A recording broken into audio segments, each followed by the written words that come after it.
Hey guys, how you doing? I am back from another scrounging trip, and I'm happy to say that things went okay. I had to get going pretty quickly at the end there, so I basically ended up, putting all my stuff in the truck and getting going. But near the end, I got, this is actually some kind of an oak, and check out this. The Noodle-idge by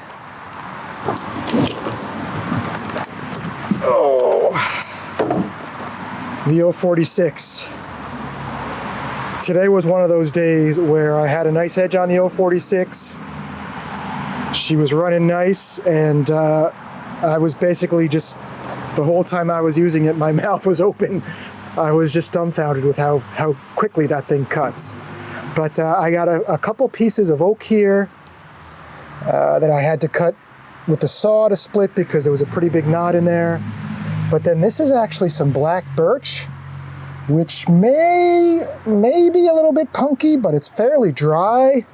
So even if it is punky, like, there's no bugs in it. I think basically it's something that as long as I burn it this winter I'll be fine. So most of it then was the black birch there. And then right here, I think this is ash. I had at least one, possibly two logs where I had to quarter them into pieces. And this ash, like 2 or 3 of these are equal to the weight of one of these.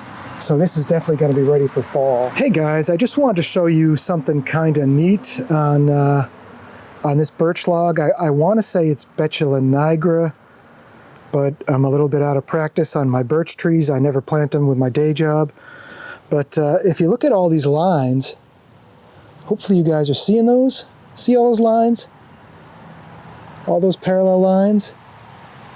So each one of those lines is basically where the tooth of the chainsaw that cut this went through. And this guy or whoever cut this log, they just went straight down. No rocking, no nothing, just zoop. And it looks to me, and I can't confirm or deny, but it looks to me like they had their rakers or depth gauges dangerously low on this log. Like way down. So if that saw ever caught something, it would bounce back pretty quickly. But I would have to assume that this was done by an arborist, not by a homeowner, but you never know. But let me just show you. So I use the depth gauge tool on my saw, and I don't think I rocked my saw on this. I mean, you can see a little bit of the lines, but my saw was feeding into the wood.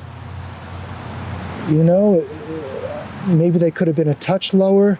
I haven't done them in 2 or 3 sharpenings, so they're probably due to, but my depth gauges aren't ridiculous, that's what I'm trying to say. But that's the difference. There you go, guys. There is the result of today's efforts. And all but maybe 4 or 6 pieces of this is going to be good to go come fall. I can't help noticing my eye caught. I don't know if this is the one we were looking at before or not. Look at those lines. I feel like that could be a different one. And then check out this ash. Look at the grain of this ash. Could probably split this one with a butter knife. The only observations I made today was, near the end, because they were getting close to the time that they close, I pushed it a little bit, and I think I'm okay. I don't think usually what happens is when I'm pushing, that's when I pick something up with wrong form and screw up my back, or I just pick something up without thinking about how I'm going to lift it up first and screw up my back. So I think we did okay on that, but I just, in hindsight, wish that I had maybe left those last couple pieces of oak at the place I was at, rather than push it and risk an injury. You don't really want to be rushing with a chainsaw. And then the only other thing was just for any fellow wood scroungers. At some point I did a video years ago where I was working off another pile, and I was showing quartering logs with the saw, and somebody said, when you're quartering them, you don't have to cut them all the way.